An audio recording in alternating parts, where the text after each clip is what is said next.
Hi friends, இப்போ நம்ம Ponni சீரியலோட review தான் பார்க்க போகிறோம். வாங்க வீடியோக்குள்ளே போகலாம். இதில் ஃபஸ்ட்டு சீன்லேயே இந்த மாதிரி போலீஸ்காரங்க ஷிவானி பாப்பாவை கடத்தின கும்பல் மொத்தத்தையுமே பிடிச்சது மட்டும் இல்லாமல் அதுக்கு பின்னாடி யார் இருக்காங்கன்ற இன்ஃபர்மேஷனையுமே கலெக்ட் பண்ணிட்டு தாஸையுமே கைது பண்ணிடுறாங்க. அது மட்டும் இல்லாம தாஸ் கைதாகி வரத பார்த்த உடனேயே சுந்தர் செம்மையா ஷாக் ஆகுறாங்க. அது மட்டும் இல்லாம அவங்க கூடயே ஸ்வேதாவும் வரத பார்த்துட்டு, அப்பன்னா தாஸோட தங்கச்சி கிடையாதா இந்த ஸ்வேதா? தாஸோட பொண்டாட்டியா? அவ நம்மள ஏமாத்தியிருக்காளா? அது மட்டும் இல்லாம பணத்துக்காக இவங்க நம்மள மொத்தமா ஏமாத்திட்டாங்களா என்னன்னு சொல்லிட்டு ரொம்பவே ஷாக் ஆகி போய் நின்னுட்டு இருக்க. ஆனா தாஸ் மூலியமாவும் ஸ்வேதா மூலியமாவும் சுந்தர் பண்ண அத்தனை வேலைகளுமே, அதாவது அத்தனை லீலைகளுமே வெளியே வர ஆரம்பிக்குது. அது மட்டும் இல்லாம இது எல்லாத்தையுமே போலீஸ் ஸ்டேஷன்ல நின்னு பார்த்துட்டு இருக்க சக்தியும் செம்ம ஆத்திரத்துல இருக்காங்க சுந்தர் மேல. அப்பன்னா அன்னைக்கு நம்ம பொண்ணி வீட்ல வந்து சொன்னது எல்லாமே முழுக்க முழுக்க உண்மைதான். இவங்க 3 பேரு பேசிட்டு இருக்கத பார்த்துட்டு வந்ததுக்கு அப்புறமா தான் பொன்னி நம்மகிட்ட இந்த மாதிரி அவ்ளோ கான்ஃபிடென்ட்டா பேசியிருக்கா. அது மட்டும் இல்லாம இந்த பொண்ணு கர்ப்பமா இருக்கறதா சொல்லி நம்மளோட மாமாவை ஏமாத்திருக்கானா, அப்பன்னா நம்மளோட மாமா தப்பு பண்ணியிருக்காங்கன்னு தானே அர்த்தம். அப்படின்னு சொல்லிட்டு சுந்தர் மேல கொலை காண்டாகின சக்தி போலீஸ் ஸ்டேஷன் கூட பார்க்காம ஆத்திரத்துல சுந்தரோட காலரை பிடிச்சு கேள்வி மேல கேள்வியா கேட்க ஆரம்பிக்கிறது மட்டும் இல்லாம, உன்னால என் பொண்டாட்டி எல்லார் முன்னாடியுமே எப்படி அவமானப்பட்டு நின்னா தெரியுமா? அப்படின்னு சொல்லிட்டு பொன்னிக்காகவுமே அவங்க நியாயத்தை கேட்க. ஆனா சுந்தரம் இந்த மாதிரி சக்தி கோவப்படுறத பார்த்துட்டு ரொம்பவே பயத்துல அவங்க கிட்ட கால்ல விழாத குறையா, சக்தி சக்தி கொஞ்சம் பொறுமையாரு, நானே இவங்க கிட்ட ஏமாத்திட்டேன். இவங்க எல்லாருமே என்ன மாதிரி அப்பாவியா பார்த்து ஏமாத்துற கும்பல். அதனால தயவு செஞ்சு இவங்க சொல்றதெல்லாம் வச்சு என்ன தப்பா புரிஞ்சுக்காத. நான் ஏதோ என்னோட சந்தர்ப்ப சூழ்நிலையால அந்த மாதிரி தப்பு பண்ணிட்டேன். ஆனா மத்தபடி நான் ரொம்பவே நல்லவன். உனக்கு என்ன பத்தி நல்லாவே தெரியும்லன்னு சொல்லிட்டு கேட்க, உடனே சக்தியும் காரி துப்பாத குறையா சுந்தர் கிட்ட, "சி வாய மூடுறா.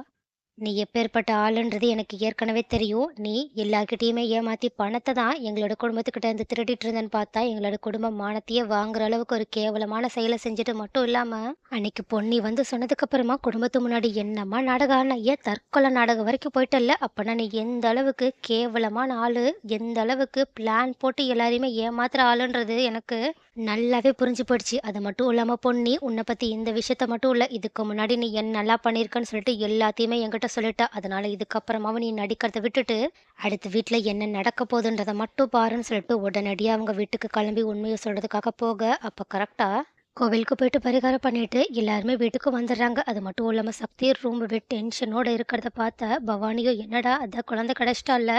நீ ஏன் இன்னும் டென்ஷனா இருக்க?" அப்படின்னு கேட்க, "அதெல்லாம் ஒண்ணும் இல்லக்கா, உன்கிட்ட ஒண்ணு சொல்லணும்னு" சொல்லிட்டு எல்லாரையுமே கூப்பிட்டு ஹால்ல உட்கார வைக்க, சந்திரசேகரும் என்னாச்சு பொண்ணுக்கு ஏதாவது பிரச்சனையான்னு சொல்லிட்டு அவங்க கிட்ட கேட்க, ஆனா சக்தியோ அதெல்லாம் ஒண்ணும் இல்ல, பொண்ணு என்னோட ஃப்ரெண்ட்ஸ் கூட பின்னாடி வந்துட்டு இருக்கா. அது மட்டும் இல்லாம நான் இப்போ சுந்தர தன்னை பத்தி ஒரு உண்மைய உங்ககிட்ட சொல்ல போறேன். அதை நீங்க ஏத்துக்க முடியுமா முடியாதான்லாம் நான் இப்போ யோசிக்கல. ஆனா உண்மை உங்களுக்கு தெரிஞ்சே ஆகணும். அப்படி இல்லைன்னா நீங்க பின்னாடி ரொம்பவே வருத்தப்படுவீங்கன்னு சொல்லி சொல்ல, உடனே இதை கேட்டுட்டு பவானியும் என்ன உண்மை அப்படின்னு கேட்க, உடனே அக்கா உன்னோட மைனஸை கொஞ்சம் தைரியப்படுத்திக்கோன்னு சொல்லிட்டு அவங்க நடந்த எல்லா உண்மையுமே ஒண்ணு விடாம சொல்ல ஆரம்பிக்கிறாங்க. அப்போ இந்த உண்மையை எல்லாத்தையுமே கேட்டு வீட்டுல இருக்கவங்க எல்லாருமே செம்ம ஷாக்கோட இருக்காங்க. அது மட்டும் இல்லாம பிரீத்தியும் சக்தி கிட்ட ஷாக்லயே இது எதையுமே நம்ப முடியலையே, அந்த பொண்ணு சொன்னதை வச்சா சொல்ற, அப்படி இல்லைன்னா வேற ஏதாவது ஆதாரம் உங்ககிட்ட இருக்கா அப்படின்னு கேட்க, உடனே சக்தியும் போலீஸ் ஸ்டேஷன்ல போலீஸ் மூலயமா தான் எனக்கு இந்த உண்மை எல்லாமே தெரிய வந்துருச்சு, அவங்களே உண்மை இதுதான்றத கண்டுபிடிச்சிட்டாங்க. அது மட்டும் இல்லாம உண்மையாவே பொன்னி நம்மகிட்ட அன்னைக்கு வந்து சொன்னது எல்லாமே நடந்திருக்கு. அந்த சுந்தர் நிஜமாவே தப்பு பண்ணியிருக்கான். அது மட்டும் இல்லாம இந்த மாதிரி அவங்க ஏமாத்துக்காரங்களா இருந்ததுனால தான் இப்போ பணத்துக்காக நம்மளுடைய சிவானி பாப்பாவையுமே அவங்க கடத்தியிருக்காங்க. சுந்தர தங்கிட்ட இருந்து நிறைய பணத்தை கறக்கணுன்றதுக்காக தான் அவங்க நம்மளோட சிவானி பாப்பாவையுமே கடத்தியிருக்காங்க. இது போலீஸோட விசாரணை மூலயமா தெரிய வந்திருக்குன்ற விஷயத்த சொல்ல, உடனே இதை கேட்டுட்டு பவானி அப்படியே இடிஞ்சு போய் உட்காந்துருக்க. ஆனா பின்னாடியே இந்த மாதிரி சுந்தர் வீட்ல சக்தி எந்த உண்மையுமே சொல்லியிருக்க கூடாதுன்னு சொல்லிட்டு பயத்தோட வந்து வீட்டுக்குள்ள நுழைய, அப்போ சுந்தர பார்த்த வீட்டுல இருக்கவங்க அத்தனை பேருமே ரொம்பவே கோபத்தோட மறைக்கிறத பார்த்த உடனே சுந்தர் சக்தி எல்லா உண்மையுமே சொல்லிட்டான்றத புரிஞ்சுக்கிட்டு இன்னுமே ரொம்பவே அதிர்ச்சி அடைஞ்சு மட்டும் இல்லாம பக்கத்துல அவங்க பவானியை உடைஞ்சு போய் உட்காந்துருக்கதையுமே பார்த்துட்டு அவங்க கிட்ட போயிட்டு, "பவானி நான் சொல்றதை கேளுமான்னு" சொல்லிட்டு அவங்க கிட்ட பேச போக, ஆனா பவானியோ சுந்தர் அவங்கள தொட்டு பேசுறத கொஞ்சம் கூட ஏத்துக்கவே முடியாம அவங்களோட கையை அருவருப்போட தட்டி விட்டுட்டு, "இதுக்கு மேல நான் உங்களோட முகத்தை பார்க்க கூட விரும்பலன்னு சொல்லிட்டு சக்தி கிட்ட, இது தெரியாம நான் பொண்ணு அன்னைக்கு அடிச்சு ரொம்ப பெரிய தப்பு பண்ணிட்டேன். அன்னைக்கு மட்டும் நான் பொண்ணு சொன்னத நம்பியிருந்தேன். இன்னைக்கு என்னோட குழந்தை இந்த மாதிரி கஷ்டத்த அனுபவிச்சிருக்கவே மாட்டா. இது எல்லாத்துக்குமே நான் தான் காரணம். சிவானி பாப்பாவோட கஷ்டத்துக்கும் நான் தான் காரணம். நான் ரொம்பவே கண்மூடித்தனமா இந்த ஆள நம்பி ஏமாந்துட்டேன்னு சொல்லிட்டு அழுதுகிட்டே ஜெயாவ கட்டி பிடிக்க, உடனே இத பார்த்துட்டு சந்திரசேகர் செம்ம கோவத்தோட சுந்தரோட கன்னத்துல பலார்ன்னு ஒரு அறைய விடுறாங்க. அப்போ இதுல ஷாக்கான சுந்தரும் அப்படியே அதிர்ச்சியில நின்னுட்டு இருக்க.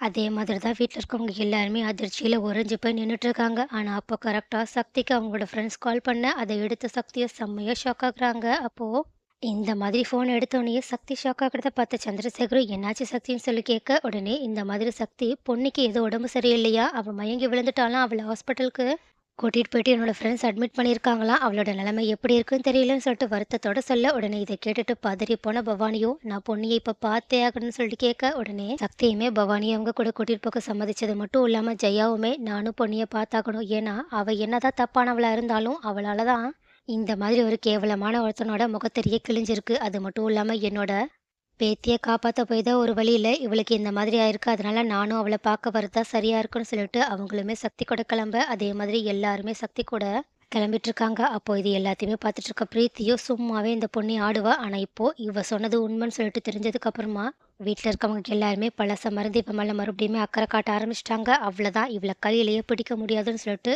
எப்படியாவது ஏதாவது ஒரு கட்டத்துல பொன்னி மேலைக்கு ஏதாவது ஒரு தப்ப சொல்லி, அவள நம்ம கூடிய சீக்கிரம் வீட்ட விட்டு அனுப்பியே ஆகணும்னு சொல்லிட்டு ரொம்பவே கொலவெறியோட அவங்களுமே பொன்னிய பார்க்க போற மாதிரி ஹாஸ்பிட்டலுக்கு போயிட்டுருக்கா. ஆனா அங்க இந்த மாதிரி பொன்னிய அட்மிட் பண்ணிட்டு, அந்த டாக்டர் கிட்ட பேசின சக்தியோட ஃப்ரெண்ட்ஸுமே இந்த மாதிரி பொண்ணுக்கு வேற எந்த பிரச்சனையும் இல்ல. அவங்க காலையிலேருந்து எதுவுமே அதாவது தண்ணி கூட குடிக்காம ரொம்பவே கஷ்டப்பட்டுட்டு இருந்தனால தான் அவங்களுக்கு இந்த மாதிரி ஒரு நிலைமை வந்திருக்குன்றதாகவும், அவங்க கொஞ்சம் ரெஸ்ட் எடுத்துட்டு ஏதாவது ஹெல்த்தியா சாப்பிட்டாங்கன்னா சரியாயிடுவாங்கன்னு சொல்லிட்டு சொல்றாங்க. உடனே இந்த விஷயத்த கேட்ட சக்தியோட ஃப்ரெண்ட்ஸும் உடனடியா சக்தி கிட்ட அந்த விஷயத்த சொல்ல ஃபோன் பண்ண, அதுக்கு முன்னாடியே சக்தி அவங்களோட குடும்பத்தோட ஹாஸ்பிட்டலுக்கு பொண்ணிய பார்க்கறதுக்காக வந்துடுறாங்க. அது மட்டும் இல்லாம அங்க வந்ததுக்கு அப்புறமா அவங்களோட ஃப்ரெண்ட்ஸ் மூலியமா நடந்தத தெரிஞ்சுக்கிட்டு, அவங்க இந்த மாதிரி பொன்னி ஷிவானி பாப்பாவ கண்டுபிடிக்கிற வரைக்கும் எவ்வளோ கஷ்டப்பட்டாங்கன்னு சொல்லிட்டு எல்லா விஷயத்தையுமே பவானிகிட்டயும், ஜெயாகிட்டயும், அங்க இருக்கவங்ககிட்டயும் சொல்ல, உடனே இது எல்லாத்தையுமே கேட்டுட்டு அத்தன பேரோட மனசுமே உருகி போக, ஆனா பிரீத்தியும், வெண்ணிலாவும் தான் செம்ம கடுப்புல இருக்காங்க. அது மட்டும் இல்லாம இப்ப மட்டும் பொன்னிய பத்தி ஏதாவது தப்பா சொன்னோம், அத்தன பேரோட கோவமும் நம்ம பக்கம் திரும்பிரும்னு சொல்லிட்டு அவங்க சைலண்டா வேற எதுவுமே வழியே இல்லாததுனால நின்னுட்டு இருக்க. ஆனா ஜெயாவோ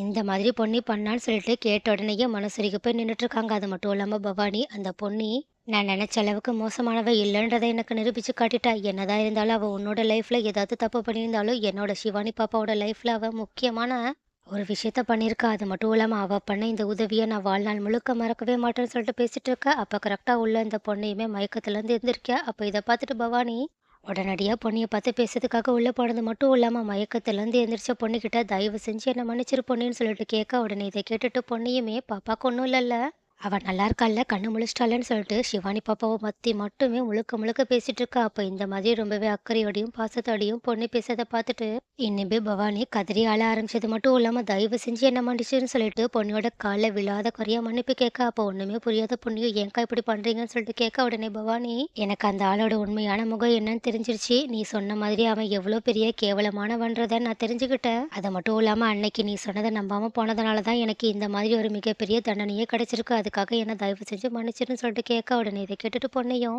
ஒரு பக்கம் செம்மையா அதிர்ச்சியில இருந்தாலும் இன்னொரு பக்கமும் இந்த உண்மை உங்களுக்கு சீக்கிரமா தெரிய வந்துருச்சுன்னு சொல்லிட்டு கொஞ்சம் சந்தோஷப்பட்டுக்கிறாங்க. ஏன்னா இது உங்களோட வாழ்க்கை சம்பந்தமான விஷயம் மட்டும் இல்ல, இதுக்குள்ள சிவானி பாப்பாவோட வாழ்க்கையுமே அடங்கியிருக்கு. அதனாலதான் இந்த உண்மை உங்களுக்கு தெரியணும்னு ஆசைப்பட்டேன். இப்போ அது தெரிஞ்சிருச்சு. அதனால இதுக்கப்புறமா நீங்க கொஞ்சம் தைரியமா இருங்கன்னு சொல்லிட்டு அவங்களுக்கு தைரியம் சொல்லிட்டு இருக்க.